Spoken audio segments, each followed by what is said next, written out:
Hi Rach, so I'm going to cook a lemon drizzle cake for you, which I think you'll like because you like citrus and you like uniced cakes, and that's definitely this cake. It's a very, very popular cake. It's actually really easy to make. However, there are just a couple of little tips to prevent it sinking or over browning, which I'm going to tell you about. So some little tips, some little hints to some unique points about lemon cake are that you obviously need a really powerful lemon flavour. So when I see a cake recipe that's for citrus, I often add an extra piece of fruit. So in this recipe, I'm using 3 quite large lemons. That's what I like to use. I also wash the lemons with a bit of soapy water because lemons are covered with wax, and so are oranges, to keep them shiny. So just a bit of warm water and soap, wash them under the sink and let them dry before you use them. Make sure you buy nice vibrant yellow lemons that are nice and squishy. So because you're using plenty of lemons, you need plenty of sugar in a lemon drizzle cake to counteract the sourness of the lemons. And because the cake has probably a little bit more sugar than other cake recipes, a couple of things can happen. It can brown more easily because, as you know, sugar browns easily. And also because as soon as you put the batter in the oven, the sugar inside the batter will melt. So it's a very, very liquid batter when it's in the oven. So it would sink much more easily. And that's happened to me quite a few times. So you want to make sure that you cook the cake for the full length of time that the recipe says before you move it. Because if you move it even the slightest while it's still wobbly, it will sink. Having said that, if ever you have a lemon drizzle cake that happens to, once you pour the glaze on the top, you're not going to notice it too much and it will still taste exactly the same. But you want to try and avoid it if you can. Some things you can do if you notice that your lemon drizzle cake is browning in your oven too quickly, because normally in your oven you have the oven shelf in the middle rack. What you can do is put it down a rack. That's what I do when I make it, but I'm not going to do that in this recipe. I'm just going to see how it goes on the middle rack. So I put it down one rack and that slows down the browning a little bit, but still cooks it all the way through. I wanted to talk to you about loaf pans because when you buy a loaf pan for a cake, they can be really different in size. You know, whoever manufactures them doesn't really take into account that they should all be pretty uniform in size so that all recipes suit them, but they never seem to, and some of them will be enormous, especially if they're the sort of loaf pan that you would cook bread in, and some of them won't be so big. So I have always cooked with this. I love this one. It's a white stoneware loaf tin. It's about 21 along there, it's about 11 along there, and about 6 there. It flares out at the top and it's about 24 along here. Now the good thing I like about using a ceramic one like this is it cooks a little bit more slowly. You don't get the burning on the edges because this is really well insulated because it's thick, and it just looks pretty when you serve a loaf cake, I think, in this little loaf pan. That's the good news for me, but the bad news for you is that I have not been able to find one anywhere, and I've even been to several op shops as well, but I just can't find one. So I will continue to look for one for you. But in the meantime, I have bought just one of these little cake loaf pans from Big W, and they're perfectly fine and everything, but I just am used to mine. So this is just slightly smaller, but that's no problem at all. Cake loaves are smaller, so the smaller size, if your tin's a little bit smaller, that's okay. So you'll notice about this is metal, so it's going to conduct heat a lot more. It's also black, so your cake can so not burn on the edges, but cook on the edges a lot easier. So what happens is it cooks on the edges more quickly, so the edges set, but the inside is still runny. So that's why you get those domed cakes like that. So an easy way of reducing that effect is to line it really well. So oftentimes in lemon drizzle recipes, you'll see they say just to put the paper like on these sides like that and going through the bottom. But I also line really well the sides as well, and that just prevents a little bit of the heat conduction. I'm going to use the full temperature and the center shelf of the oven for this recipe, but in the future, if I find or you find that it's browning a little bit too much, all you have to do is put the shelf down one rung, and that will help. You can also actually decrease the oven temperature by 10 degrees too. That can help. I've preheated my oven to 180 degrees on the bake function, not on the fan force function. If you were doing fan force, I would put it down to 160. Now I'm going to line the cake tin. So I just want to line the bottom first. So I'm just going to measure out so that it's roughly the right size there, and just gently do this so you get a nice straight edge. Now I use canola cooking spray when I'm baking, because canola is a neutral oil, so it doesn't have a flavour of its own. Otherwise, if you're using stronger cooking sprays like olive oil, that can affect the taste of the cake. So you definitely, for baking, want to use canola oil.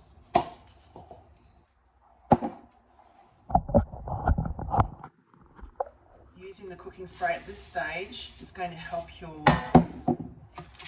baking paper to stick. Now, see how it's curling up like here? I always turn it over the other way, because, and then I pinch this down a little bit, otherwise this can easily flip over and get stuck to the top of your cake and it will ruin it. So you want to just, put it in that way, and then just pinch it a little bit so that it's going to stick in place. And just take your time to make sure the edges are sort of pushed in, so there's no big folds or pleats of paper that is sticking up that the batter could get left behind. This is all nice and smooth now.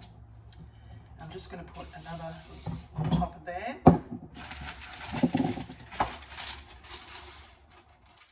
Just going to get the small piece of paper.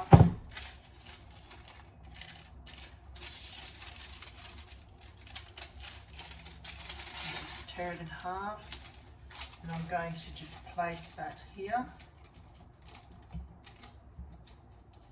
Again, I'm taking my time to make sure it sticks down well, it sits flat in the tin, and that it's covering as much metal as possible.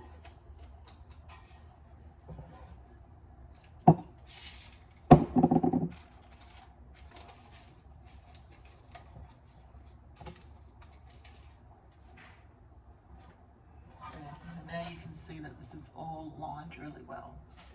So just put that to one side. These are all the ingredients that I'm using for the recipe. I have softened butter here, and this is quite soft. It's not hard anywhere. It's all very soft, very easy for me to put my finger into, but it's not melted. Definitely don't use melted butter. To soften the butter, you need to measure it and dice it up into smaller pieces, and just leave it covered on a windowsill or a kitchen bench somewhere for at least an hour or two until it's really soft. Or what you can do is dice it up, cover it, and put it in the microwave and zap it for about 10 to 15 second increments until it's really soft. I've got some caster sugar. This sugar is just a bit finer than normal sugar. I've got my spray that I used before. I've got 3 nice big juicy lemons. I've got some milk. I've got some self-raising flour, and I've got some salt, and I've got 2 eggs, which I've also left out on the bench for an hour or 2 before using, because it's best if your eggs are room temperature as well. And I'm going to use my scales for this, because I want to show you why I want to get you some scales, because they're really just make your life so much easier in the kitchen. The other thing with the eggs is recipes always call for large eggs. Try not to buy extra large eggs or jumbo eggs, because that can really affect your recipe. Try to always go for the large eggs. I'm just going to zest my lemons now, and you just want to take the yellow part off. You don't want to take the white pith. So just finely going over that, the whole 3 lemons. Just while I'm zesting, I just wanted to talk about the oven temperature. You should preheat your oven And make sure it's well and truly preheated and up to temperature before you ever put a cake or any sort of, or anything in it really, because especially with cakes, that first few minutes of intense heat is what causes the cake to rise really well. If your oven is not up to temperature, then your cake won't rise properly. We're actually making this cake in the food processor, and I'm pretty sure I gave you a food processor when you first moved into the house. So hopefully that's still working, because I believe you don't have a hand mixer at this stage. I will get you one in the future, but we'll just see how we go with this recipe in the food processor. Lots of cakes can be made in the food processor as well. Okay, so 2 eggs. Have a good look, make sure you haven't put any shell in there. You can also crack them into another dish beforehand just to make sure. And I need 175 grams of caster sugar. So what I'm going to do is actually take the food processor off the base and put it on my scales there. Now I'm going to zero the scales so it's not weighing the eggs or the food processor. And I'm going to put 175 grams, just put it in slowly until I've reached 175 grams.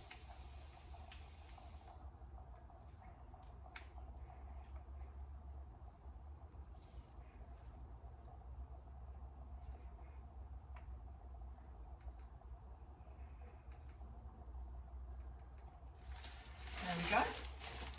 So we'll take that off.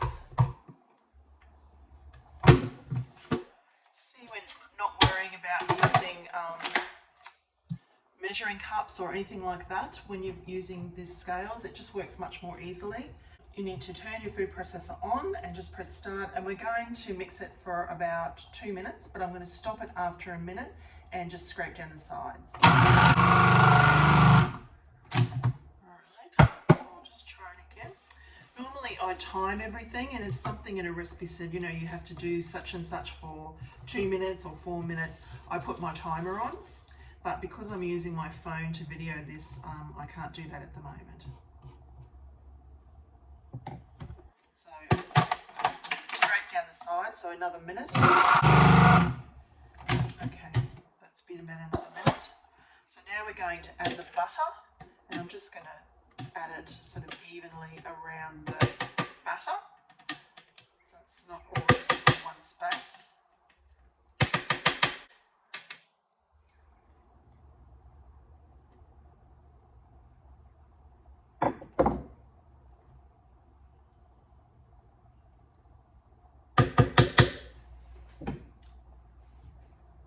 And we're also adding the zest.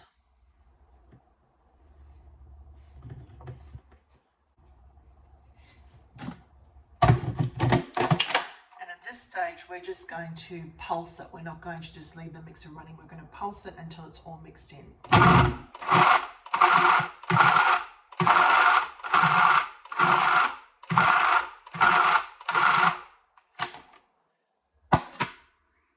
You've always got to scrape down the sides when you're making the batter. You might notice that the batter looks a little bit split, as we call it at this stage, just like a very faint sort of curdled look.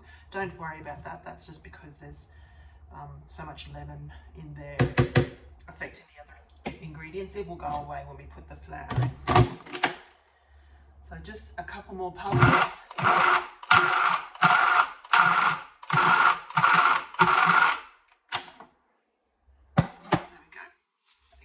About 8 times each time. So now we're going to put in the flour and the milk and the salt. So again, I'm taking the food processor dish off, and I'm going to zero it, so it goes to 0. Now I need 175 grams of flour.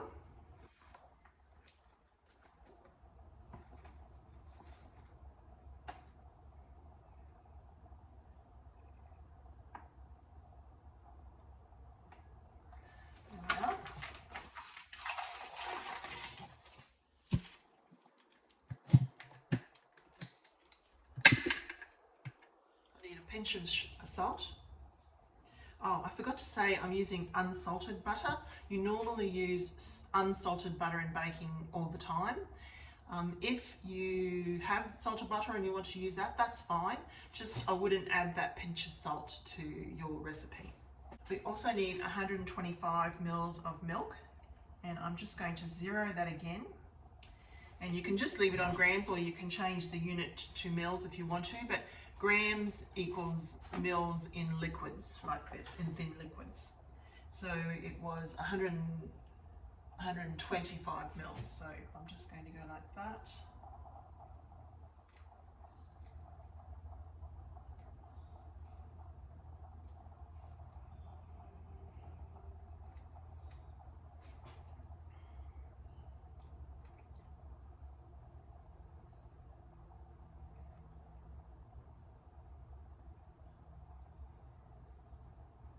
There we are. 126, but that's no problem. Remember to put these things in very slowly so that you don't put too much in. And this goes back on here.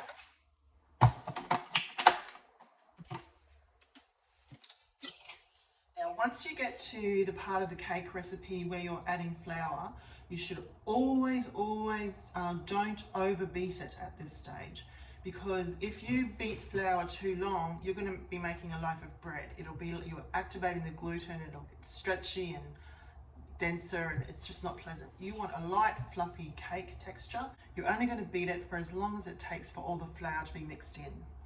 I'm going to pulse it again this time. I'm not going to turn it on continuously. And I'm going to scrape it down at least once in the middle.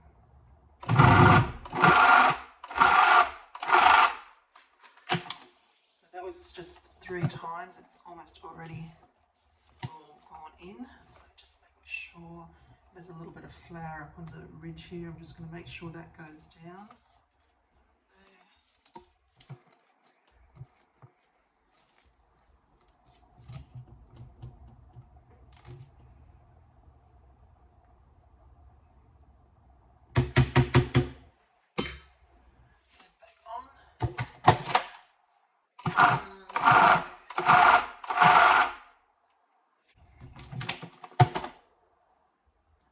There. So that's all made now. So I'm going to put it into my cake pan.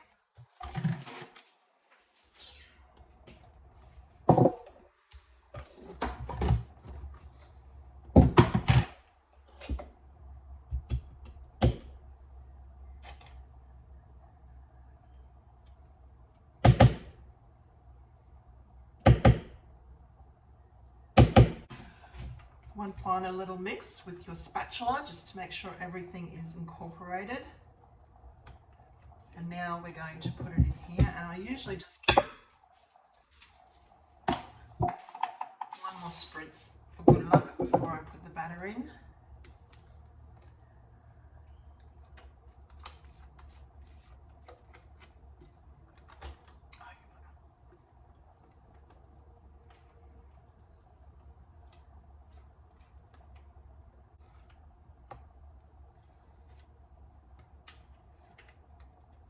Don't waste any of your batter.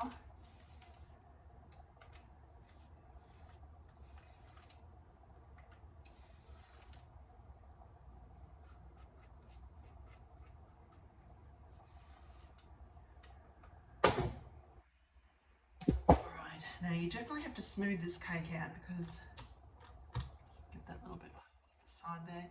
You definitely have to smooth this cake out so it fills all the corners. You don't want any air pockets in it. And I'm just going to flatten the top a little bit.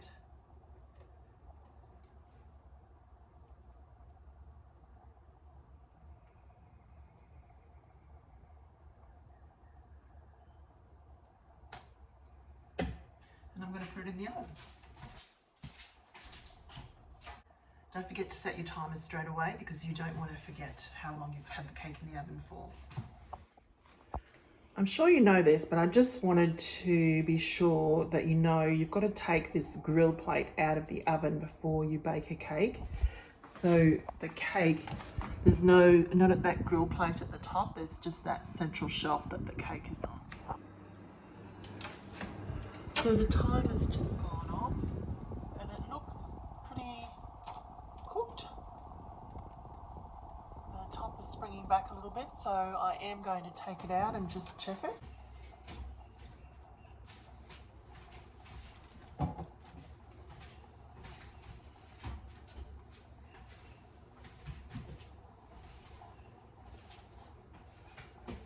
So that's looking pretty good, pretty cooked. I'm going to test it now with a skewer. I've got a bamboo skewer. You can use a metal one, or you can use a toothpick, or even a sharp knife if you wanted to. Just putting it in the center there. Yeah, there's nothing at all on that, so it's perfectly cooked. It's not overly brown, it's not overly domed, so I'm quite happy with that actually. And I think 180 degrees with the shelf in the center of the oven for this little pan with this particular recipe is good. I'm just going to put it to one side now while I make the glaze. For the glaze I need 50 ml of lemon juice, so I'm just going to use some of the lemons I zested last time. Don't use more than the 50 ml that it's suggested for this recipe. Otherwise, if you use too much, the cake becomes too soggy. So there's definitely a sweet spot with the amount of syrup that you put in a lemon cake. And this is the sweet spot for this one, I feel.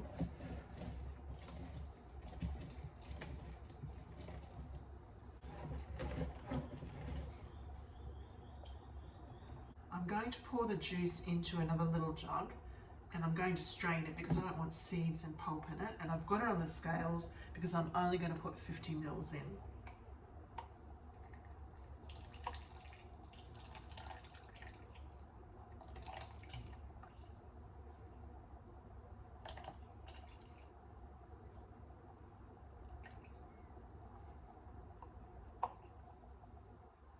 There we are. 50 ml. And I need 100 grams of caster sugar. So I'm going to zero that again. I'll just pour 100 grams in.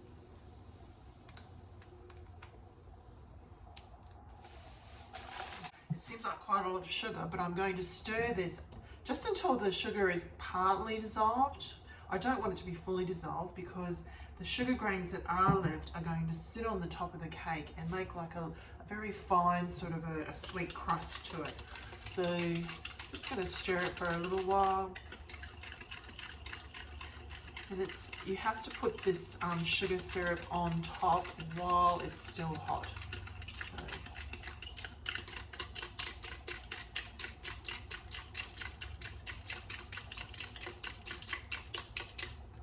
there we are. Partly dissolved a little bit, but still plenty of solid sugar crystals in there.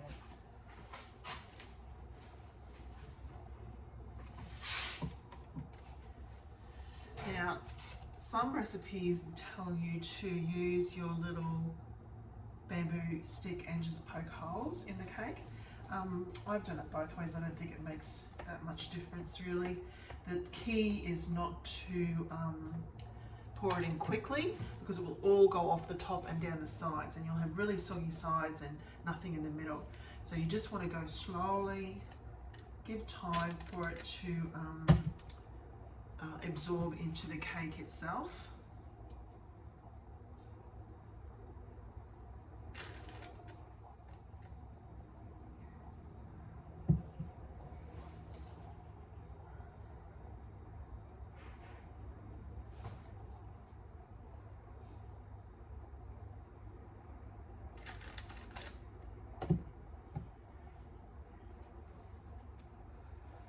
I might put a few holes in this one because the top surface is actually quite firm, so I'm just going to see if that helps a little bit.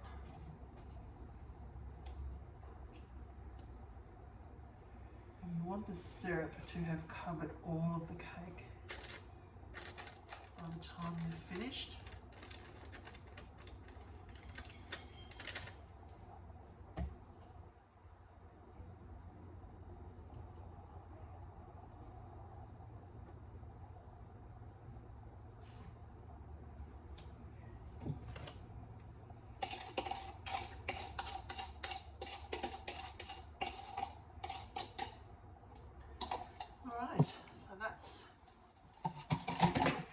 That's our cake with the glaze on now. You're going to leave this cake completely until it completely cools. Don't try and take it out of the pan or anything until it completely cools. Best not to cut it until it's cooled. I mean, if you're putting on a dinner party and you're running a bit late with the cake and it's still a bit warm, by all means cut it, or eat it if you want to, that's no problem. But for the best results, leave it until it's completely cooled in the tin. Don't put it out of the tin. Okay, Dad's having a cup of tea and some lemon cake. What do you think, Dad? It's the best lemon cake ever this time. How many lemon cakes have I made you eat over the last few weeks? 5. Thanks, Dad.